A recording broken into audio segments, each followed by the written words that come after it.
I brought this.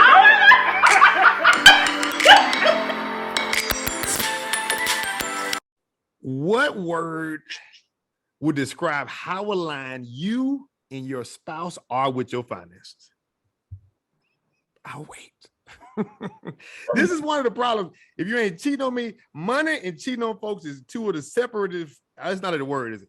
Two of the most breaking up is terms that we have. Yes, that divides two people who love each other immensely. And today, we have a wonderful guest that's in their first year of marriage. Whoop, whoop, whoop. And we are a champion of marriage, as we say every time. We're trying to commit to helping 7 million couples. This is one of them right here. Beautiful couple. We want to introduce to you and rename to some people who already know, Therapeutic Finance, also known as Broderick and Naja Hodo. Give them a MF round of applause. Mr. Family, round of applause. Hello, tell us who you are. And I love the shirt. He has the devil's business shirt. Oh, you certified with me. All right, tell us who you are and how did Therapeutic Finance come to life? Okay, you want to go first, Broderick? Can I tell them who we are? Well, I'm Broderick, and I'm Naja. I could have got that. I was like, if he's Broderick, then the other person got to be Naja. Jeff already stated. That's good. Therapeutic Finance is something that we kind of had going on. It's been a long time in the making. I think we kind of mentioned it to y'all like years ago. Remember the yes. And we decided like, hey, let's stop talking about it. Let's be about it. So we did it. Love it. Our goal is to kind of just take people along our journey towards financial freedom. I feel like, we're pretty confident that we're going to get there. And we want to see, we want to show people, our process of getting there, and hopefully kind of just along the way, inspire someone else to kind of look at, how they're handling their finances, and maybe go along the journey, if not with us, then, on their own journey separately as well. Yes. So basically you guys got a lot of debt is what I'm saying. And so y'all owe somebody a lot of money. And I know people who are listening and watching right now. So before you do anything else, you are listening to Jeffrey Mister, aka Mr. And to the other side of me, on the other side of the world, not the other side of the world, other side of town, with two kids with her right now, not with her, but physically with her right now. She's on the Zoom call, is my wife of almost 16 years. Who are you, lady? I am Mrs. Mister, aka Data Mister, and together we are the Mister. Yeah. Like we said right now, we're going to pause for 3 seconds for you to hit that subscribe button. A lot of you guys have been shacking with us along this journey, along the way. And we're tired. You're going to make us an honest man, an honest woman by hitting that subscribe button. A new episode every Tuesday where we try to enlighten you in all sense of the word in terms of marriage and relationships. So come along this journey with us. Help us reach that 7 million couples. So let's get back to it today. As we are talking about. Yeah. Before we go on, one thing I love what Broderick stated is, a lot of times people have dreams. They have dreams that they want to pursue, right? But he said, versus them just talking about it, they just went ahead and took action on it. And I think that's something that people need to take from it. A lot of times we talk about stuff, but we're not about that life. And so if you want to do something, just go ahead and do it. Like, it's okay. And if, hey, if you first, what is the song? If first you don't succeed, pick yourself up and try it again. Yourself off and try again. Hey, okay. So, but I love that because it's something you guys have been talking about. I remember us having these discussions about it, and here you guys are, your first year of marriage. You are doing it. So yes. First year, you guys got married in the year 2021 of our Lord. Great year to get hits on that side right there. And so, all right, first year of marriage. I was blessed with the opportunity to marry you guys. I want to give you guys, thank you guys for letting me kind of go through that. We did premarital counseling together. Y'all still legal, right? You didn't get no notice in the mail talking about, sorry, your officiant wasn't official. Listen, I'm telling you right now, some of the people who got married by other folks, they not together. I'm 100%. The people I have married are 100% still together. So you better check the facts, baby. You better check the facts. So, now. hello. Hey. You better, listen, I drop receipts. Where my receipts at? I bring receipts. Make the receipt noise by the microphone. You see how they try to stop right there. So, really enjoyed the premarital counseling with you guys. You got a chance to get real. I have not revealed a soul to anything about anything, so I'm not going there. But in terms of thinking about this first year, because I was talking to Dan about this, I was like, we've been past the first year a little bit. We've had way many ups and downs and whatnot so far. The first year of marriage, if you could give me one word that describes, because we talking about, I'm sorry, I didn't give y'all the title today. We're talking about using my money. I mean, our money together. And that we talk about this, but the first year of marriage for you guys, not just money, it can be money. How is that going? You could give a description now. And you guys are how long into your first year of marriage so far?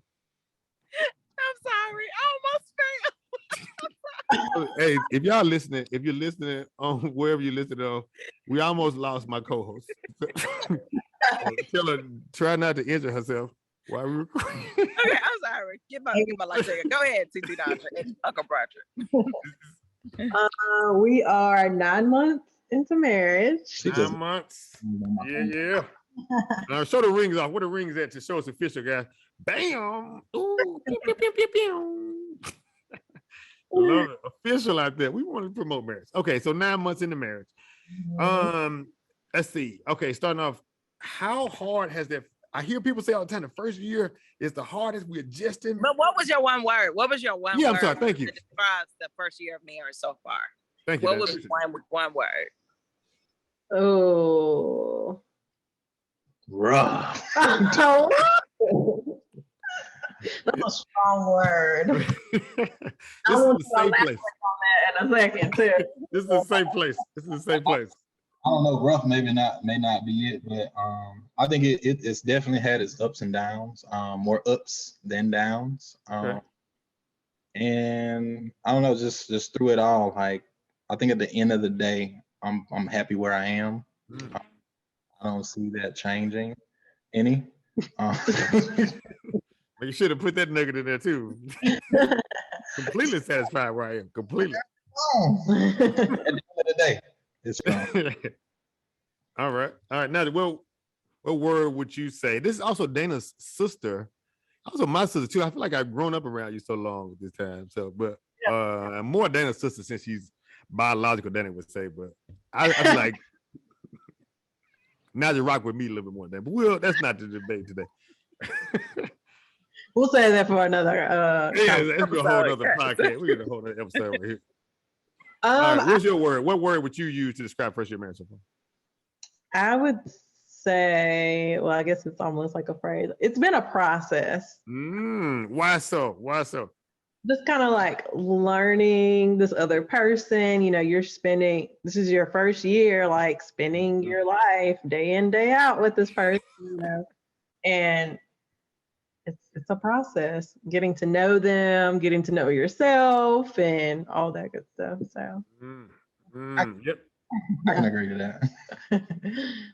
All right, Dan, do you remember our first year of marriage? And a lot of people say the first year is the hardest. I see. Hold on, what's your ass? Whoa. Yep. No, I do remember our first year of marriage. And I think for us, our first year of marriage, I remember I used to travel back and forth between South Haven and Starkville. You remember that? So for people who don't know that distance, like so that's like 2.5 hours. And so I used to travel. So I used to go to work, stay down there during the week, and then come home on the weekend.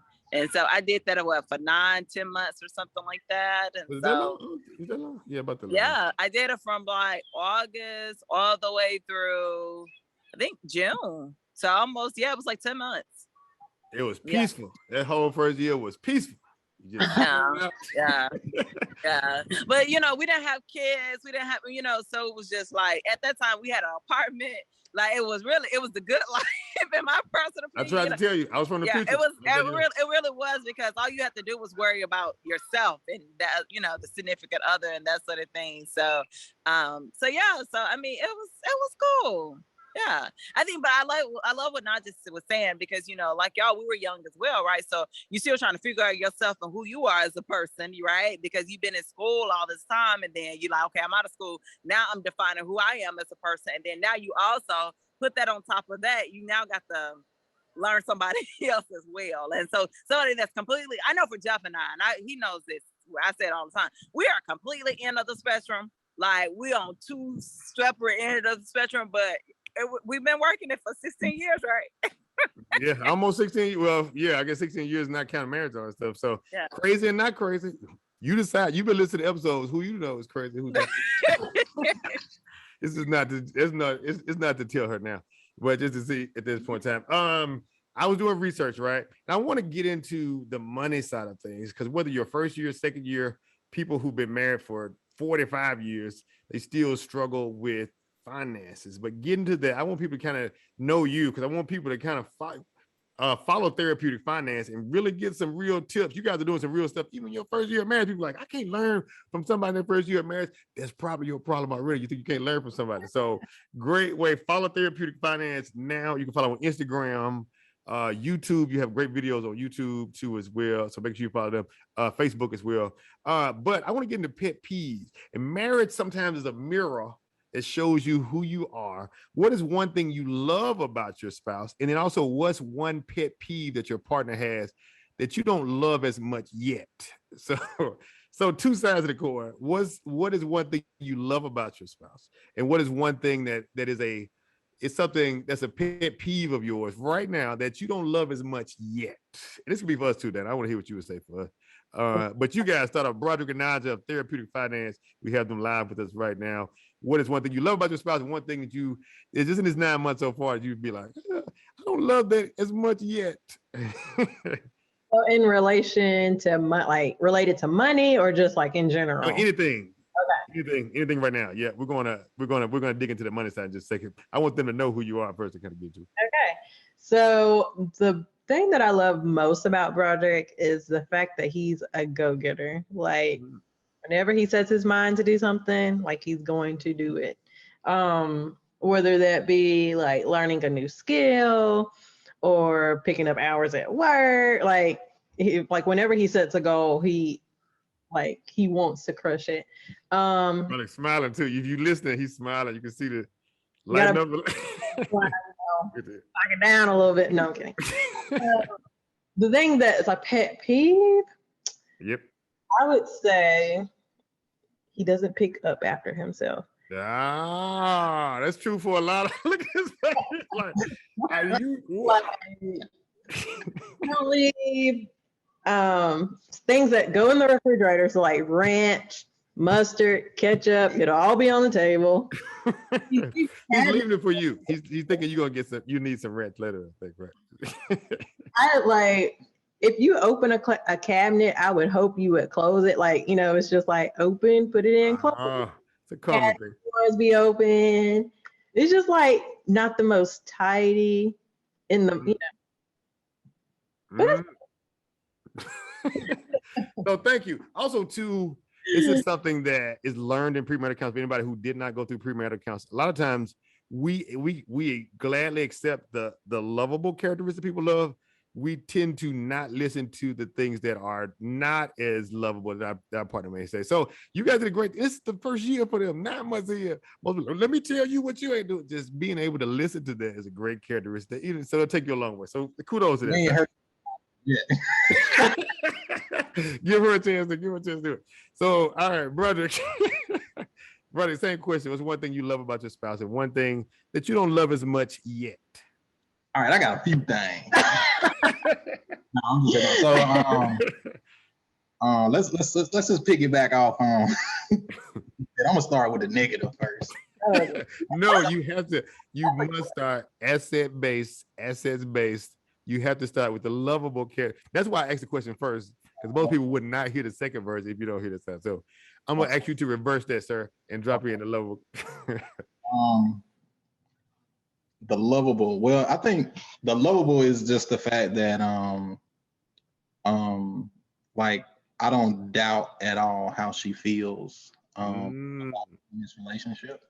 I think that's that's what I love most about her. Like, I don't have to wonder, how she really feels. Like, I feel like I know it and she shows it. Winner. That's a winner. On to the negatives. Just one. We only need one. Just not even negative. It's something that you don't love as much yet. Frame it.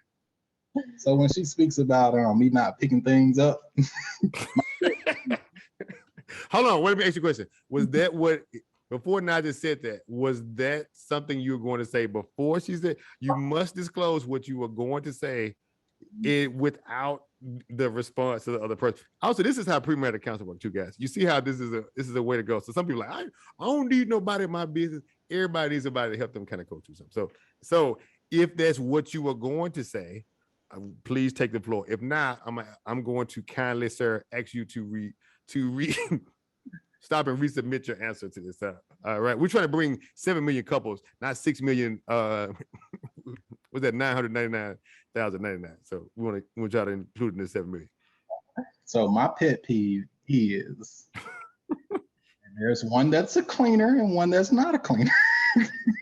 Hold on. So who's the okay? I'm not saying it's her responsibility. I ain't saying that. I'm saying she do more of the cleaning and I do more of the messing up. Okay. Maybe. Okay. I put something somewhere. Oh. You can find where I put it. I put it right there. We just had the roles reversed. She just coming back from Chicago, and I cleaned. Clean. And there was like 2 things last night. She was like, where are my scrubs? I was like, oh, I put them in the drawer in there. Probably not where she usually puts them. Where something else was, I had to tell her, where's my face scrub? Oh, it's over there somewhere. I was like, now you see what I'm talking about. She was like, I was like, yeah, because it was one thing. We were getting ready to do this. Where's my laptop? I put it in there. Now you see what I'm saying? All the time. Maybe you can pick up yourself. It's minor. It's minor. That's a great example, because I think that echoes a lot of couples, especially in that first year, of like how you came up before, maybe the way your parents did it, maybe when you were in college, maybe you were in an apartment before this point, you had your own way of doing things coming together. So all our first year or engaged couples or folks who are thinking about taking that next step, you see Therapeutic Finance with Broderick and Naja right now, you see it, man. So this is common. It's nothing that you don't think you're the only one who goes to those things. Miss Dana, Mr. Same. I want to real quick. I want to hear your answer real quick. What's something you love about your spouse? I love a lot about you, Jeff. I love the fact that you have a great sense of humor. I love that you love to make other people laugh. I love that you are you're very affectionate. Yes, you are. Are you saying it as a positive, or you saying it? You're smiling? No, you're very affectionate. I love that you. I love that you provide a strong financial stability for your family. Yeah. So, and you're a good support system. I do. I feel that way. Mm-hmm. So now for the negative. I know. Go ahead and shift it. So now for the negative. No, it's not called a negative. Oh, I'm sorry. What's my pet peeve? I'm sorry. Thank you. Yes.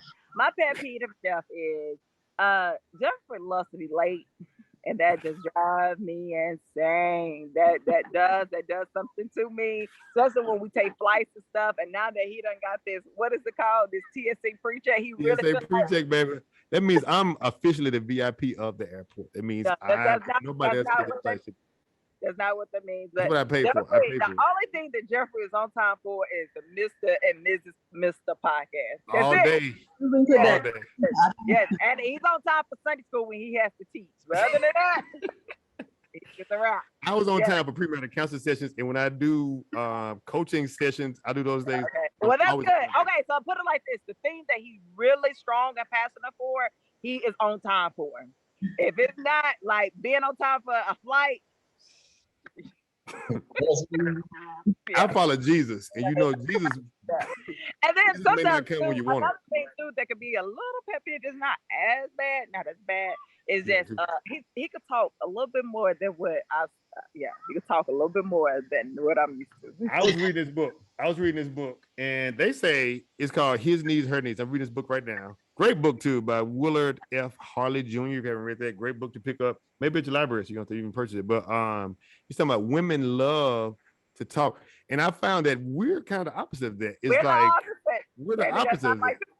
And I was like, and so most other men would be like, I don't want my wife to talk. But which I talked down, I was like, you know what? How did we find each other? Two people with the typical opposite of what the normal couple would have. And so I'd be like, hey, so tell me how your day was. It was good. We don't use good in this house. You have to give me a description of what the day was. Which I got better. Now I've been trying to do what's your high, what's your low. You have. Yes, you have. I'll give you credit. I really tried because right. For me, it's just like it's been a long day. It was great. I'm just trying to move on to the next. Yeah. I think that's just maybe an us thing because Broderick will be like, "How was your day at work?" It was good. I don't like small talk. Like, what? Are y'all listening to this? And these are two sisters. Maybe it's genetically. You think it's genetically? It may be. Yeah. Keep in mind when we're on the phone with our mom, though. When we're on the phone with mama, we're listening. Like we're doing all. Wow. So your husband, so Broderick and I,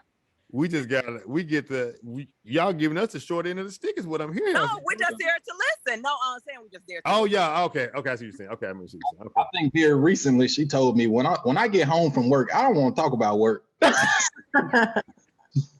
So I threw my hands up in the air. I lost that one. Someone was telling Dana. Well, let me go ahead and answer the question, right? So one thing I love about Dana is the fact that I love several things about Dana. Well, I love the way that we can make videos together, not the kind that you guys may be thinking about, but just like we can make fun videos stuff like this together. You got to elaborate now in 2022. You can't, or 2023, whatever you listen to this time. But I love the fact that when we do have conversations, when she does engage in those conversations are rich. And that's what made me want to put a ring on it. It wasn't just the fact that she looked attractive. It's the fact that I could find camaraderie in her. Even when we didn't have kids, we were watching in an apartment. We would watch TV shows for the longest time and talk and laugh and sniggle and giggle. And I admired that about that. And that was a quality that I wanted to make sure that my spouse had. A lot of people looking for somebody that just look good, but you got to talk to them after you get through doing whatever you're going to do. You got to talk to them. And so I appreciate that we were able to vibe on that without anybody even being around us to kind of have that fun. One thing that I'm learning to love, that I'm trying to learn to love as much more, that may be a pet peeve, is that let me think of just one, because it's not that many, is that right, Dana? But one would be, I think, just it's not that many. No, it's not. That's the reason why it's so hard for you to find one. I can think of one. I can just think of one. No, you can't. The one thing I would think of if I just had to place one thing down would be it's a lot of ad-libs, DJ Khaled in the background. Another one. I would say is the fact of her taking my advice. I don't know if you experienced this, Broderick. So like a lot of times my advice be spot on. Like I would tell her, and so one thing she's named in the previous episode of podcast was like she struggles putting up her clothes. So I would say, you know what?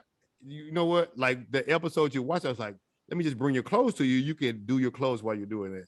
And sometimes I would get an eye roll that may be not so nice. That may be not so nice.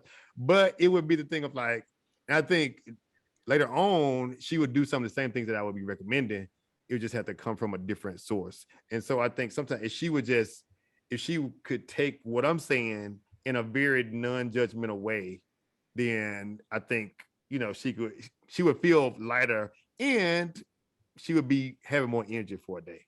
But okay, well, can I preference this? Okay, y'all. So the whole thing with the clothes, right? No, let me tell y'all.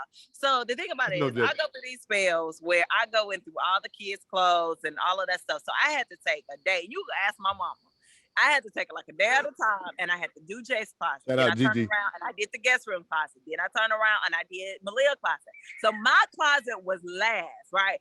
I haven't had time. I have not. Look where I am. I'm at soccer right now. So I want to preface this to say it's not a judgmental thing. I'm not even talking about the closet. Your clothes are in baskets. Look, they clean. I can go find out what I'm looking at.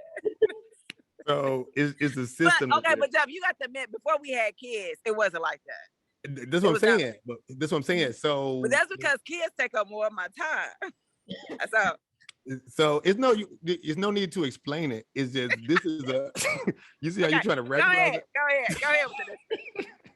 I think that's a trigger. It might be a trigger there. But I'm not just you. I'm still with you. Like Broderick said, we're not going anywhere. We just naming some things for all of us to continue to push up. So, okay, getting into it, right? So getting into finances. So if you're still with us, still listening, still watching right now, getting into finances. And I asked at the beginning of this, I said, what would one word you describe of how you and your spouse align on finances? What would be that word? Broderick and Naja, on 3, I want you to shout out the word that you're thinking. Get it in your mind real quick. I don't know if we lost Dana. She's on a call right now, so I hope she can get back in. But what's a word that you're thinking that would go to what you're thinking of finances coming into marriage right now? What's one word to describe what you think about finances with you guys together on that place? All right, you got it? You got yours? Okay. All right. On 3. You want to do it on 3? All right. Now just still coming up with hers. I'll give it a second. I'll give you mine, and then you guys give you a second to kind of come up. Ours was it was sometimey. I don't know if that's a word. Sometimey, to where sometimes it would be to an extent. And if you typically in marriage, there's one person that's a typical saver and one person that's a spender. If you got both spenders, you probably listen to the episode like listen, it's bill collectors calling while we listen to this episode. So if there's true, that's a good balance to be able to have, both of those things there. But there's a struggle too, right? Of like, okay, as we talk about in the title of this episode of like using my money, I mean our money toward those things. So like being able to dictate how do we spend our finances? Some people say, I work so hard for this, I deserve it. Some people like, I deserve to have something later on too, so we don't have to keep being in this place. Where were you guys? What's a word to describe it? And then we'll kind of get into that lens about how that works out. Okay. You gonna say it You gonna give us a countdown? Yes, here we go. On 3. 1, 2, 3. Interesting. Okay, break it up. What you say now? What you say? So I said interesting. Okay. Just because, like you kind of mentioned how most couples have like a natural spender and a natural spender. Well, I think like that's something that we kind of most recently talked about. Like I feel like I'm naturally a spender. I wanted, like after school, I worked hard. I'm going to get this job. I'm finally making me some money. I want the car. I want the house. I want all these nice things because I deserve it, I deserve. Yeah. Whereas Broderick, he's more conservative, doesn't really care about, the flashy things in life. He's a simple man, We relate to I didn't mean that in like that. No, I didn't take it. I describe myself with that too. That's a compliment to me. That's a compliment. But yeah, it was just interesting trying to like come together. We knew we wanted to, combine our finances because like teamwork makes the dream work. And so it was just interesting, like trying to find a balance to where we both could be happy with what we were doing and still go somewhere like jointly. Yes. All right. Broderick, what word did you say? And what would you kind of add to that? All right. I think Dennis come back on. What was your word? My word was squiggly. Squiggly. Explain. Say more. Say more to that point. I think it's real squiggly. And I say that because I feel like our philosophies are very different. And, it's been kind of tough, kind of aligning, finding that common ground on how we want to do things. Yes. Most couples struggle there, and some never get there. Like, you have a Naja like that who's saying, I work hard, I want to get that. You got a brother who's saying, like, quote unquote, simple man doesn't need a lot of the extra things there. Yeah. How was that meshing for you guys of like coming together in that space? Then I don't know if you could turn you a little bit. But like, how was that coming together to mesh in that space?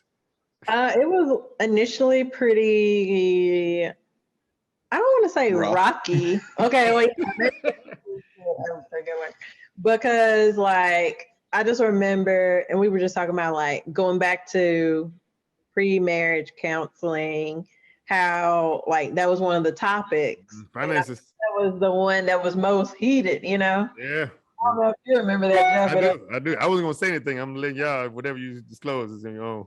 But it was like concerning finances, like, okay, what are we, because we had like different goals. Like I wanted to prioritize paying off student loan debt, where I remember I was investing. And so it was just like a lot of heated debate about what we should do and that kind of thing. That wasn't just heated debate. I mean, it wasn't like an argument, but it would just be like, this is why you're wrong. This is why I'm right.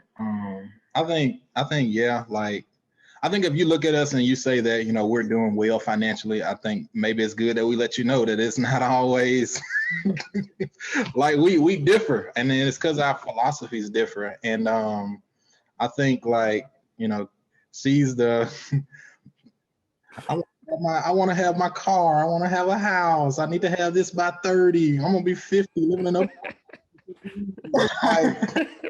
that's not what I said.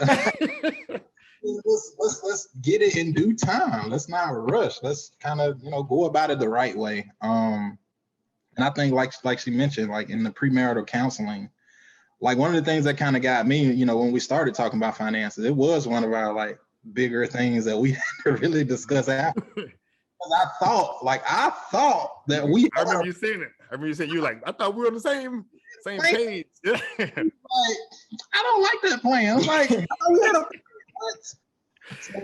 You shook your head when I said it last time. You're like, well, I didn't want to rock the boat. I think that gets to the point too of like one person may not be saying their absolute truth. And one thing that we try to do in premarital counseling too, and for people who may be still married too, is like how much of what I'm saying is my real truth. And I hear people say after 25 years of marriage, like, I haven't been happy for 10 years. You're like, well, what? I mean, you didn't tell me day 5. You didn't tell me that's why I be thinking when I hear that. Like, you didn't tell me after the first week. So I love how you guys were. It's rough though. I'll tell you the same thing. It's rough of hearing the truth sometimes, especially when it's not what you anticipate hearing.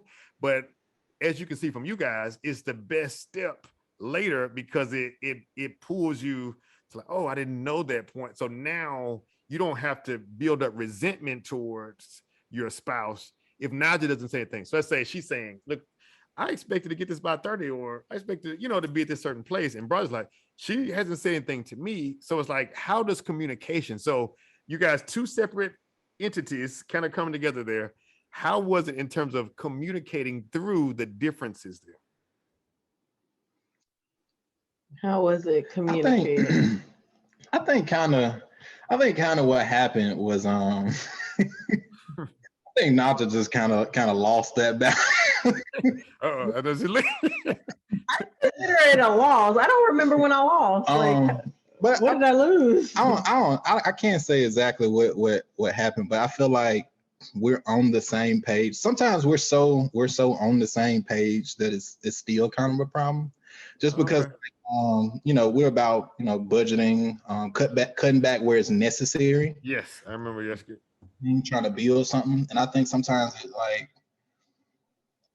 I think I kind of get the name of being cheap, and that's not me at all. I'm not at all. Like I'll spend money on whatever it is. If it's something I want, I'm gonna spend money on it. If it's something she wants, I'm gonna spend money on it. No, bro, that's a bold. I don't know if you can back that claim. Receipts. This is a podcast of receipts. The receipt sound, everybody. The receipt sound. The receipt sound. But okay, so I'm gonna frame this up, right? So we have a self-proclaimed natural spender, a self-proclaimed natural investor. I think you would be claimed. Is that a good term for you, brother? Saver, investor, some in the sense of that same thing. So, okay, biggest question we always get: do you put your money in one pot? Do you separate it? You guys have two separate accounts. What works for you guys in this first year of marriage so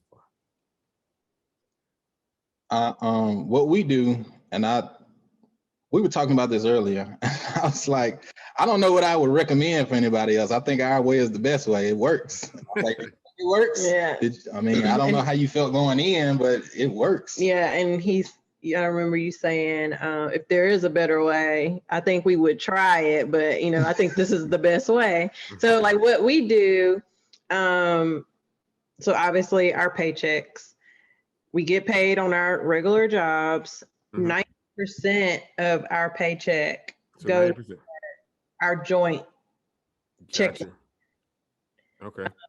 And then that other 10% of our check we keep. Because play money. Yeah, we pay ourselves 10%, and that's our like you said, play money. And then that other 90%, like from my check, that 90% from his check, we're budgeting like to pay our bills, and then what's left we invest. Or like as far as like, because we do have an emergency fund that was put in place first. So making sure the emergency fund was, in place, and then the rest is invested from there. So makes sense. We we felt like we're better as a team. That's why we put our money together is a lot stronger than our money apart. Good point. So like you said, with most couples, you have a spender and a saver. So being able to pull a piece for you off the top, a piece for me off the top, it gives us the opportunity where, she doesn't have to ask me, am I okay with the purchase? I don't, and vice versa. Like, with your money, you do whatever it is you want to do. If you ride down the street, throw it out the car, make it rain. Your money, you can do whatever you want to do with it. So I think it gives us that freedom. Just to kind of make our own decisions with what we want to do. Yeah. And I think we kind of make it a goal that like most of the things we do come out of the joint, and we try to in the budget. So we actually try to set it where you don't even have to pull from your own money. Okay. Just make it a part of makes sense. Is like some just outrageous. She just went to Chicago. That came out. That was not the 90% fund, but if everything, the majority of things that she was spending are in the 90% anyway, then it's not a big deal at that point. Mm-hmm. I hear from couples all the time too, of like that they struggle with I didn't see my parents give money to somebody else, or my mama said keep you a fund and rainy day fund just in case something go down. Don't let that joker get all your money. What would you say to those couples who have come up and didn't see a great example of their parents doing what you guys are doing? You don't have to be your parents. I think that was mostly why we wanted to do because we never heard our parents talk about money in the household, or if they did, it wasn't like, anything positive,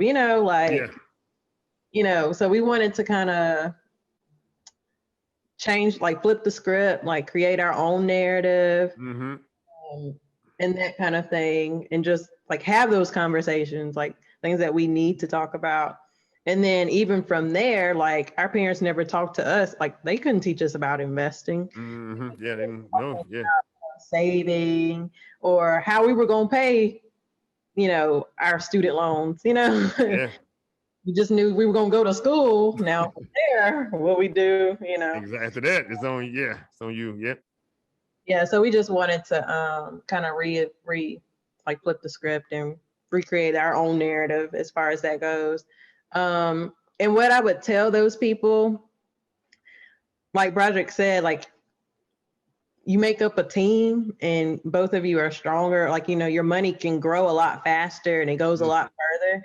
I have heard people say, you know, yeah, he has his money, I have my money. He don't tell me what to do with mine. I don't tell him what he does with his. But I think that's kind of like almost toxic. And then, you know, trying to pay the bills, you know, if y'all are going half and half, I mean, what do you do if you don't have your half? Is he gonna look at you crazy? Bust them across the head, as they tell me. Bust them across. No, don't do that. I'm just somebody's gonna listen to that. Like, don't cut it off at this point. Like, oh, Broderick, I actually spent all of my half of the rent in Chicago. Like that's not what we want to, that's not the conversation we want to have. So yes. I agree. First part, you don't have to be your parents. I think, you know, that's just kind of what we go by. We can create our own reality, your own legacy as well for kids. You think about, man, like we have an opportunity to present something different for kids. And one thing you guys named was like communicating through the differences. And I think a lot of times, like, is there something you guys saw? And I don't want to put anybody's parents or anything on the spotlight or anything like that, but like understanding communication in terms of that. Conflict comes when you think of one way and I think another way. And that's the beginning nature of conflict. How was it talking through? Like, did you walk away? Did y'all say, hey, we locking the door? You're not going anywhere until we come out of here with a conclusion? What worked for you guys, especially in this first piece now, that set the stage for where you guys are as Therapeutic Finance now, of helping not just yourselves get out of debt, but helping other, you know, people and couples, individuals get out of debt as well? I think what worked for us is just we kind of had a head start. Because like way before we were married, like we were budgeting in college. Oh, budgeting, but that word. Oh, somebody just cringed up when you said the word budget.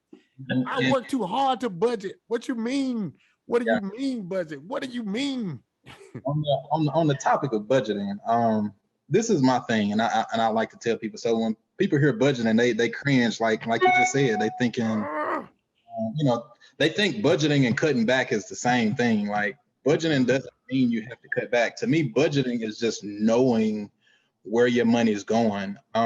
It's okay if you make $1,000 and you budget out for you to spend $1,000 and you have nothing left over. That's perfectly fine. You know that you have nothing left over. You know that at the end of the month, I don't have nothing. I think the problem is when you get to the end of the month and you're surprised that you don't have anything. That's it.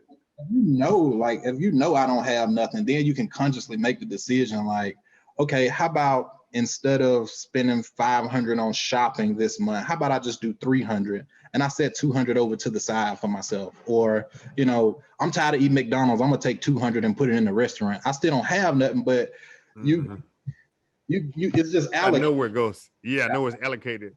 I think that's what budgeting is to me. It's not about cutting back. It's about understanding where it's going. And if you decide to cut back, you know.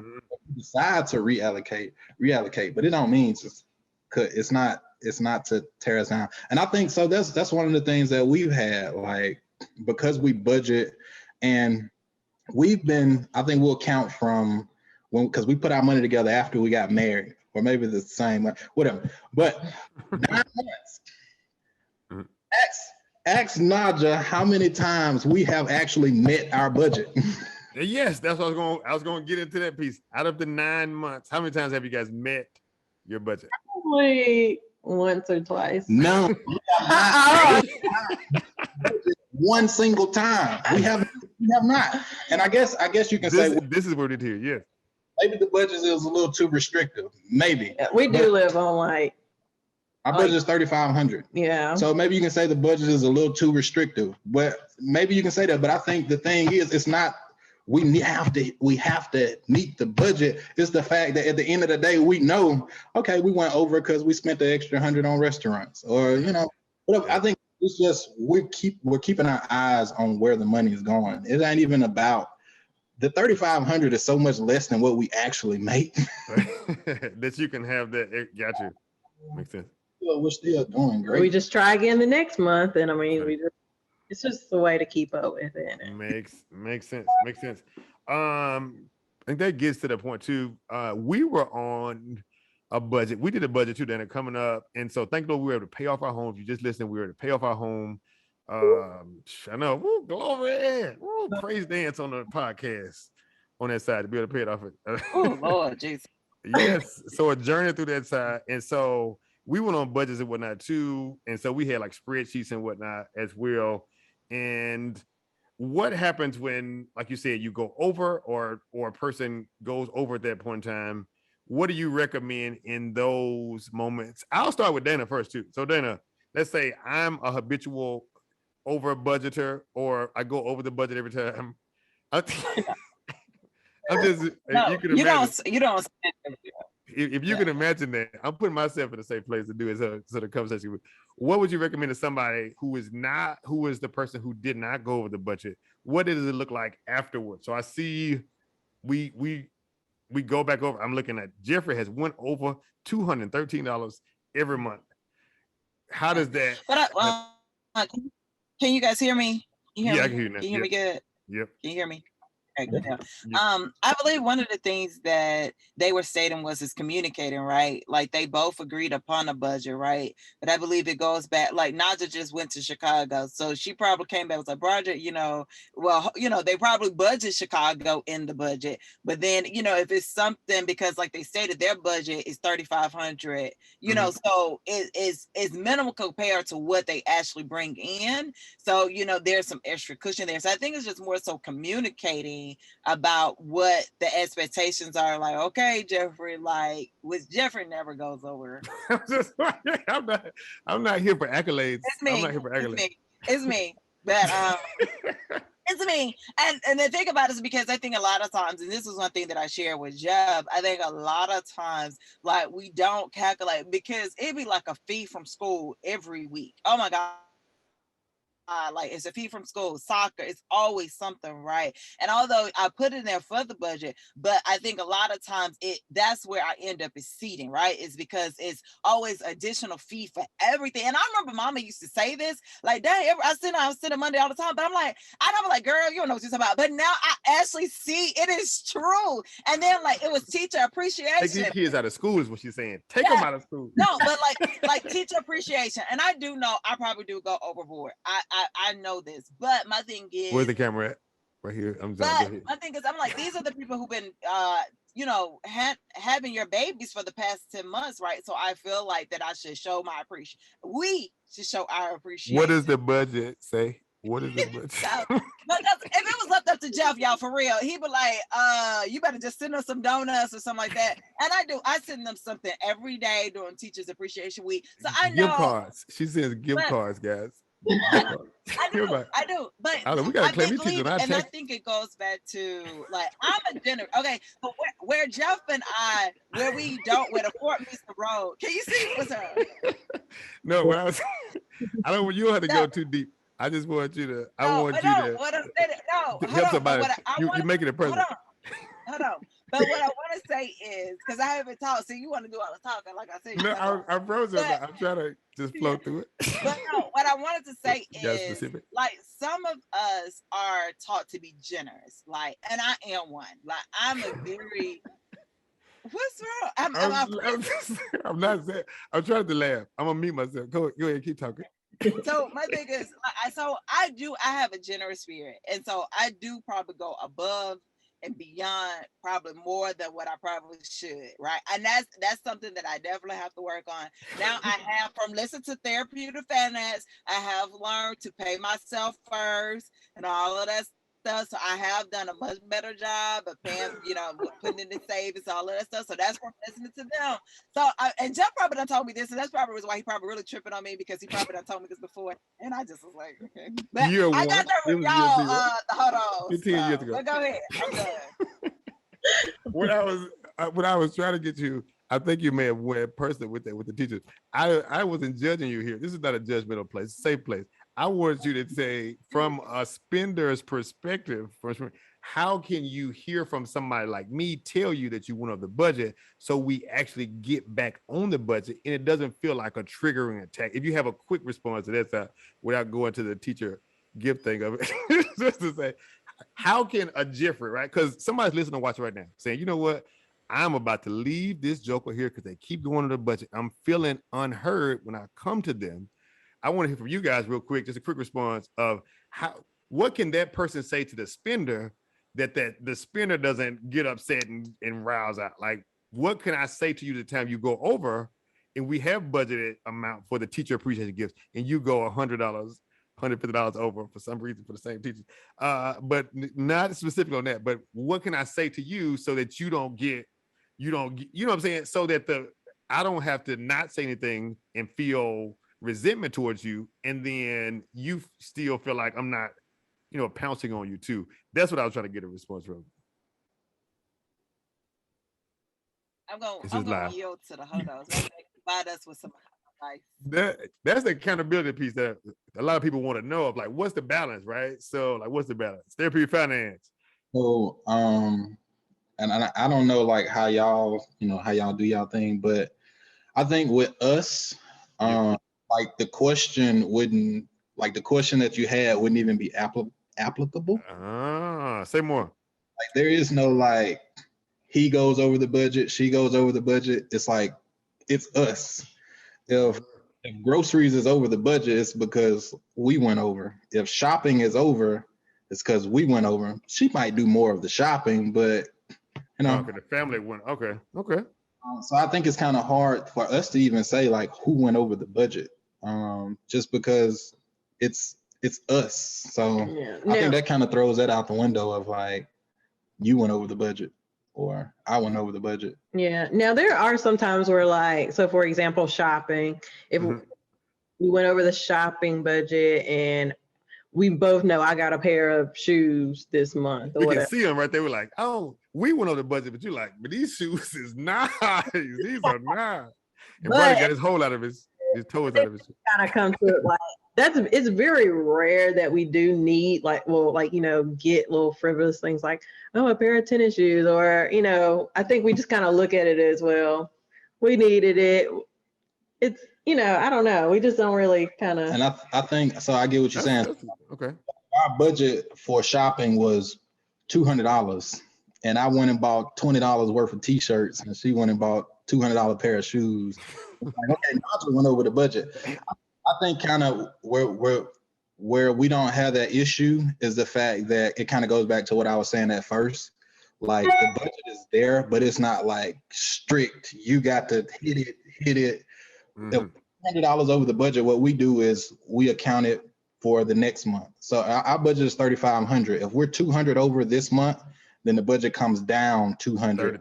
So $3,300 the next month. We might actually spend $3,500 the next month, but we still $200 over. So we just push it again. We kick that kicking the can down the road.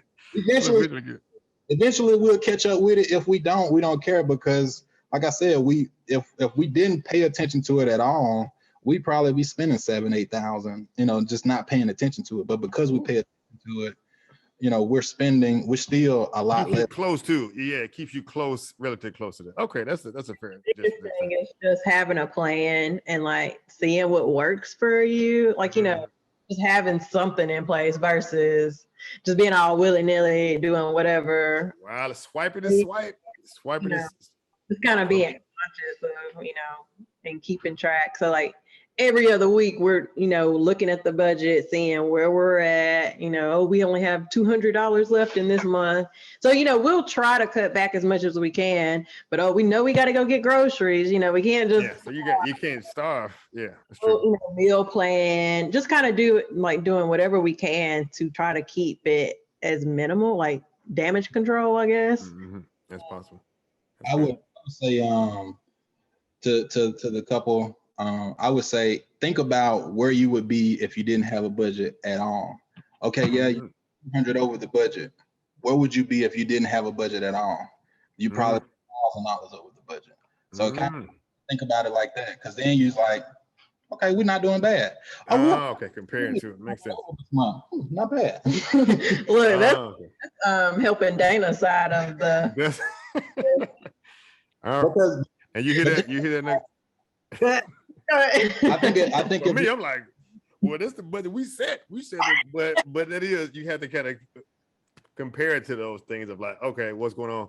And I would say the next month, then we not getting no cheese on a burger or nothing until we get back to the to the thing. But I'm more of a rigid, like a rigid, like what did we say? What are the bottom line things? And it's just like trying to be in on both sides of like for example, y'all, like for example, we just was able to turn on the air. And y'all know we done had some warm days. Like Jeff is very rigid. What you need air for? Rigid. He is like, it's nothing but the grace of God that I'm just like, Lord, I pray. I mean, y'all know I'm serving God when he is so rigid, like on a whole nother level. Like like when it's winter time, we can't turn our heat on until y'all come around close to Christmas time or Thanksgiving time. And he be like, y'all better get the blankets. We ain't gonna get, y'all got all these blankets, but y'all cold, but y'all, and why that is, so you cold, but you ain't got no socks and shoes on your feet? The disarray I'm hearing here. That's going down. But there's something too. I love how you guys name this. And this is like the closing piece of this of like, what are 1 to 2 practical things couples can do right now, whether you're the rigid, logical saver, or you're the more freelance, or just more not freelance, but you're more of a typical spender. What are 1 or 2 practical things that couples can do right now to get and stay on track in their budget, so they don't get to fighting? You get out of my house, you get those things. What are 1 or 2 things that you can think of right now? Because y'all probably just like us in a similar bucket there. What are 1 or 2 things we can close out with? I would say definitely just kind of sit down and look at what your goals are. Your visual goals. Like I have some goals I want to like save and invest this much, personally. And then of course we have like joint goals, where we want to be by the end of the year, as far as like in our investment accounts, our savings, like all that good stuff. So just kind of seeing where you want to go, where you want to get to. Just like, I think that kind of definitely kind of gives you a why. And like, sometimes that helps to just kind of see like, okay, this is my why. This is the reason I'm, working so hard, but, not blowing all my money, So I think that's the biggest thing, just kind of setting goals for your family. Love that. Bro, you want to add anything to that, or you have a different one? I had some, I kind of lost it, but I really agree. That would have been my first one. Kind of setting joint goals, like, you're both striving for the same thing. I had another good one in my head that I actually lost. So. No worries. If it comes back to you in just a second. And you can get a lot of good nuggets by following Therapeutic Finance right now. Some practical nuggets that you can apply right now. Because if you didn't come from something and you haven't learned something, how can I apply something I don't know? So why not get the wealth of knowledge that's free right now that's already? You can connect with them right now. So go and hit that. Let me go and find how you spell therapeutic. So you can tell Siri to look it up for you. It'll find you right there on Google. Therapeutic Finance. Follow them right now for nuggets. My bride, my spending bride, that I love so much. What's 1 nugget that you would take away from living with somebody so rigid as myself? 1 thing that you may be able to. I would probably say practice patience. Because I believe one thing I had to learn is because I think Jeff has shared a story before, and I hope you don't mind me sharing, but you're just talking about how, like, growing up. Story. I'm just going. I'm trying to make a joke. Okay, but like growing up, you used to see your mom, them, and all of that stuff, and so like struggling stuff, and so I think that's one of the things that's made him so rigid, and so now that I understand his backstory, like, and I and I'm just saying, of course, we didn't have it like that, mom and them did the best they can, the way they know how, right? And like, not just saying we didn't discuss about, but budgeting and investment, right? But I do believe that it's a come back to like being patient with the person, as well as both people are gonna have to compromise. And one thing I love about what Broderick them stated was that a budget does not mean you on this rigid thing. It's like this is what you establish together as a couple to set your goals, right? After you review your goals, like this is what our budget is gonna be, and then go from there. But I think I love what they stated as far as like a lot of times people when they think of budget, they think negative, and it's not. It's just you knowing where your money going. That's what it is. You just knowing where your money going.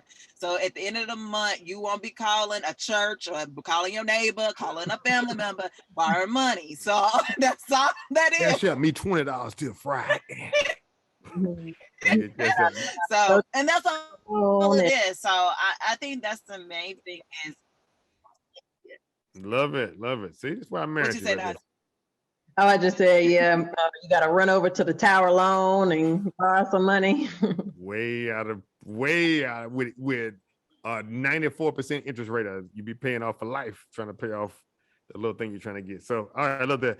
One thing that we did was like weekly marriage meetings. Oh, Roger got something. Oh, bro, you got okay. Oh, go ahead, bro. Yeah. I kind of got my what I was going to say. Yes, look at the Lord.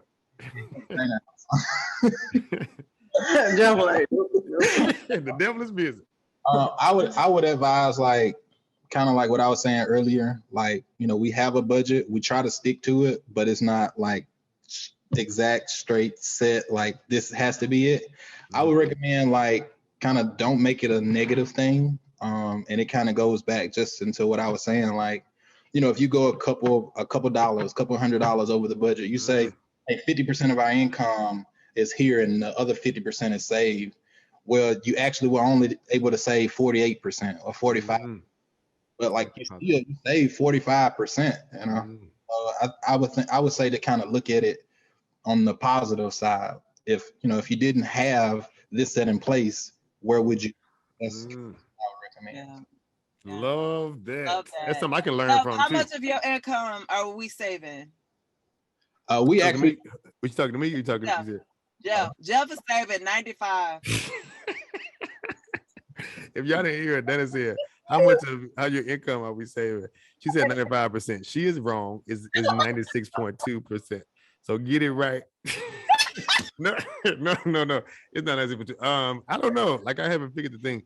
I try to live at like my first year's salary. I'm still living off that same amount as if I'm making that same amount. So even when I got increased, that was 16 years ago. Hey, listen, you see where you live at. You can cut on air. We can't cut it on now, but when we do get a chance to cut it on, but like living below your means would be my thing of like, don't live to impress people. If something you like it, save up for it in the grand scheme of things. You hear from Dave Ramsey a lot of times too. If you can't pay for it twice, then you might not need it at that point in time. So I was doing Dave Ramsey before Dave Ramsey was Dave Ramsey. Maybe that was the point of it, but it's the fact of trying to find a balance. I do appreciate Dana for taking some of it out of there to level some of those things. So I don't think I would probably have way more money, but I wouldn't have as many experiences there. But it's good to find somebody, if you are separate in your logic and the way you think about money, is to have somebody to help level it out. You may not get to where they're frivolously, or you may not get to the same side, but you need to come a little bit closer than where you were before. So little quick nuggets is a weekly marriage meeting in terms of not just the finances, but all the things too, as well as prioritizing time together. What you're doing with kids, sex. Are we doing it? Are we not doing it? What's the budget on us doing it? What are the things you can do about it? And so having those conversations too, but what I do love about what Therapeutic Finance and what Dennis said too about coming together and having those conversations. Many times if I am the spender or the saver, I don't want to have those conversations because I feel like it's going to end up in an argument. Like having some positive things, just like Broderick said, that can lead to like, oh, I mean, we didn't reach our goal, but we are doing better here. And pushing each other to say, you know what, I did kind of go with the shoes. So I think hearing the other person say that and take ownership of it helps alleviate some of those things too as well. Using credit card for points. If you are self-disciplined, go to Therapeutic Finance. Now they have a lot of great nuggets on how you can use the card to make free money. And I know you want some free money because you're spending the little money you got right now. So using that and get to a point. But communication, again, even if it doesn't go to will. Our communication, Dana, was not the best on finances. There'll be a triggering thing sometimes, but we will come back. It may not be fun, but it's like, well, let's go ahead and do it. And you can see the fruit of paying off a house. A lot of people hit us up like, how'd y'all pay off the house? A lot of disagreements.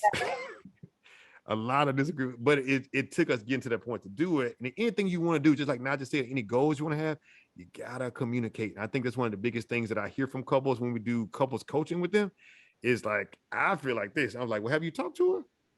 I mean, I talked to her one time and she didn't, or I talked to him one time and we get out of that bucket. So and one thing about budget, it's ever changing. I mean, it's ever, things happen, life happens, all of that stuff. And so one thing about budgeting, you able to plan for those things when life does happen. So that's another thing too.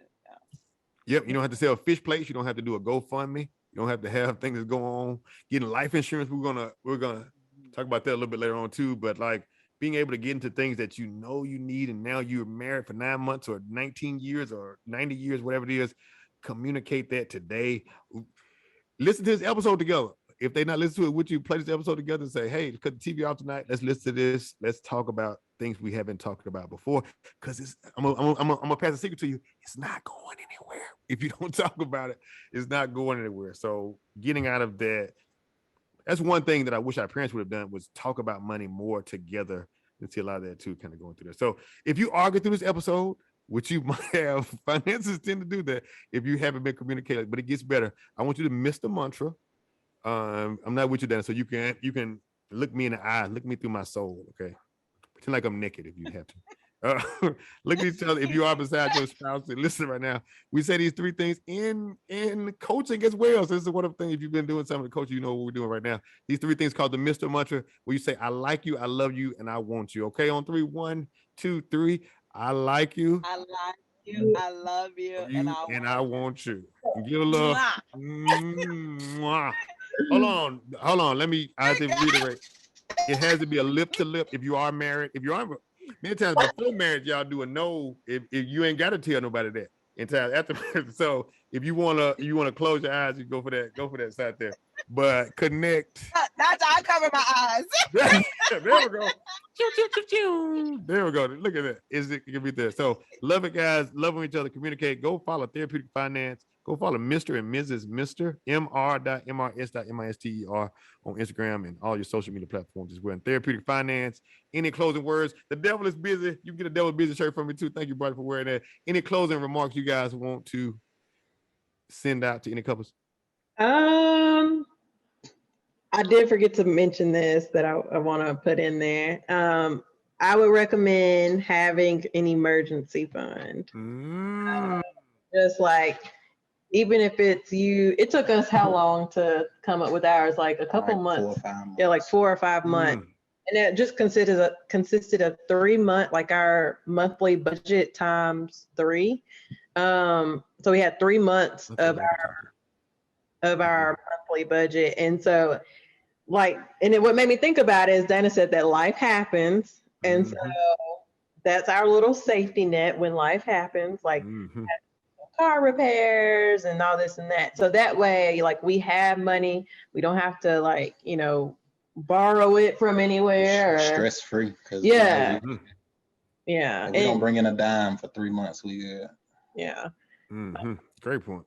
Yeah, especially, and too, there's no such thing as far as job security. I don't think such thing as job security. So if one of us should happen to lose a job, knock on wood, we have a little cushion, So I would say definitely get an emergency fund, even if it's just setting aside a little bit at a time, so that kind of thing. So. Love that. Love that. It made me think about, for men, go into and lead this conversation with your lady. Like, go in there and lead that conversation and try to jump into it. Ladies are looking for men to be men, I think, a lot of times too, of like, you know what? I got to do all these things. Surprise her. If you're listening right now by yourself, I'm going to give you a little nugget. A lot of people want sex, but they don't want to do these other things that kind of go into the place of those things. So lead this conversation. You don't have to say you're going to do it this way, but just initiate the conversation, at least to get the ball rolling. She may have tried to do it with you, and you may not have been to do that. So now it's maybe a good sign for you to jump into that as well. So thank you, Therapeutic Finance. Whoop, whoop, whoop, whoop. Brother, you have some? Yep. I read on Facebook, I think yesterday or the day or so, or something. Somebody said, I think the saying is education is key, and I think like, you know, if education is not key, what it is, and kind of what developed, you know, how we think and whatnot is, I don't know if Naja's mindset changed as well, but there was a point back in grad school where I think I changed my mind from education being key to financial literacy actually being, because I think that, you know, you can be very intelligent and still not economically successful in this. I think just being kind of comfortable. You don't even have to like have it to blow. Like just being comfortable will put you in a much better spot. The smartest man in the world and struggling because, you know, you live in check to check. You can be the smartest man in the world, but you're not making any money. So your kids are coming up in a broken school system, and they're going the same, you know, path that you're living in. I think one of the things I pointed to is like, I don't know the exact statistics. I'm with you. But the thing is basically like, you know, the economic status of your parents is basically what you're going to live up to, and it's basically what your kids are going to live up to. And on the scale of, you know, low poverty, like that's the scale of we're struggling. We don't know, you know, where our next meal is coming from. We don't know this, that. I'm going to bad schools. My house is being broken into. My car, I can't, you know, that's the level that you're on. And if we don't develop the financial literacy to get ourselves out of that spot, then it's just a chain reaction. Your kids are going to go through it. Yeah. You're going to go through it. And I think once you break that, you're not book smart at all, but you understand finances, then you can put yourself in a position where I didn't have the book smart because I was listening to Jeff make fun of everybody in class all the time. Exactly. It might have been true. Going to a school where they're actually teaching and he's actually learning. So I didn't have no book smarts, but I made enough money to put us in a better situation that now my kids are actually learning. They're book smart and they're financially literate. So I'm piggyback off of it there. So I think financial literacy is key. Kind of building generational wealth, putting yourself in a better spot than where your parents were, and encouraging the kids to go further than that. I think that's the key. That's how we're gonna get better in this world. Breaking generational curses is what he's describing of how you see those. You can listen to you know, some kids like, I'm comfortable where my folks were. They've never got anything else. And so no offense to any parents, but it's the fact of like any parent would want their child to learn and grow and be better in that sense. And that's what you described as the exact recipe to get in, you know, to that point. So if you are there, you don't have to let what you've been through, what your parents are doing right now, be your end. You can get out of any situation too. Before there was a guy who's in jail who learned the stock market in jail. So you could think like, man, like not wasting any time. You don't have to come from a certain family or have a last name or something like that to be successful in finances. So salute to you guys, and salute to marriage and anybody else who's just getting started in this. You guys do it both in that sense. So salute to them. So go follow Therapeutic Finance one more time. Do it now at that place. We want to pick those nuggets and apply those nuggets to what you're doing. The devil is busy, y'all. So don't let them break up your marriage and your finances. Thanks so much for having us. Thank you, guys. We got to get you guys. My dream is to have you guys live. We got some more. We got plenty more topics to talk about in this side. So one time we're all together, we can do it all in one setting at that place. So if you guys want Therapeutic Finance back on again, go follow them first, and then let us know in the comments like, oh, we want to see those guys. And Naja and Dana's, you know, growing up, and like they mirror some of those things. I always love to hear like what's different, what's similar to those things too as well. And Broderick, it seems like we're related too, Broderick, the way they describe us. So and a lot of things. So love you guys. God loves you. Ain't nothing you can do about it. I would say they're both light skinned with beards. That's what I was about to say. Hey, that's I don't know for all the single ladies who listen to us, you can't go wrong. Now you can go through a little. You might not get a chance to spend what you want, but I feel like every woman wants a guy to tell them no a little bit. I think, I don't know any guys I know who've been yes men, who said yes to everything. They get ran over. They become boring. They like Women like the challenge of having somebody keeping them in a budget. They can go to the place. Argue with your mama if you disagree. no, but I don't know, just to see that point. So please let us know in the comments. Please follow us through that point. We want to continue this conversation. It doesn't stop here. Finances is something that can change lives and generations and your kids. And going on vacation, we go on a lot of vacation. People, y'all always on vacation, ain't it? It is, and it comes from, and it comes from that. And it's never, my goal is never to go on vacation by myself. It's always to show people how to do it. I'm not trying to like throw it in your nose. You can do it too if you choose to. But many people, your life is, I can't live like that. Like, well, you don't want to go where we're going to. So trying to do like that. But it was about 10 years, maybe 5. We'll be with you. 1 month. Telling you, my goal is to set my family friends up so we can all be like, hey, all right, what y'all doing in 2 weeks? Y'all want to go to, all right, Montego Bay? Why not? I got some time. I can go to a place. I can still make passive income, and we can still go and enjoy ourselves, and we can still live life more abundantly. I think it's what God wants us to have, not to be throwing it up in people's face, but share knowledge, share wisdom with other people, and it's not just for us to be there. So if you're hating, it's not because you're not getting it. We're giving away free out there for you to get something. So all right. So thank y'all. Love y'all. Keep listening. New episode every Tuesday. Go ahead, hit subscribe, follow all those things. Tell somebody else about the #1 rated marriage and relationship podcast in the world, the Mr. and Mrs. Mr. Podcast, and go and follow Therapeutic Finance with Broderick and Naja Hodo. Thank y'all. See y'all next time. Pew, pew, pew, pew.